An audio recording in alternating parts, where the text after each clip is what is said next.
Azərbaycan aktyoru, rejissoru, professor, Azərbaycan Dövlət Mədəniyyət və İncəsənət Universitetinin Aktyor Sənəti Fakültəsinin dekanı, Azərbaycan SSR Əməkdar İncəsənət xadimi Əşrəf Quliyev. Əşrəf Hacıoğlu Quliyev 29 iyun 1924-cü ildə Bakıda doğulub.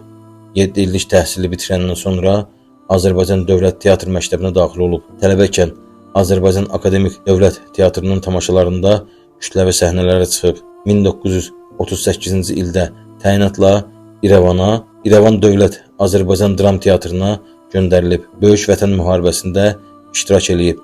Müharibədən qayıtdıqdan sonra az müddət İrəvan Teatrında işləyib və sonra yenicə açılmış Azərbaycan Dövlət Teatr İnstitutunun Rejissorluq Fakültəsinə daxil olub. 1952-ci ildən Akademik Milli Dram Teatrında rejissor kimi çalışıb. 1984-cü il yanvar ayının 2-sindən yalnız Azərbaycan Dövlət İncəsənət İnstitutunda işləyib və burada aktyor və rejissor sənətindən dərs deyib. Aktyor Sənəti Fakültəsinin dekanı olmuşdur.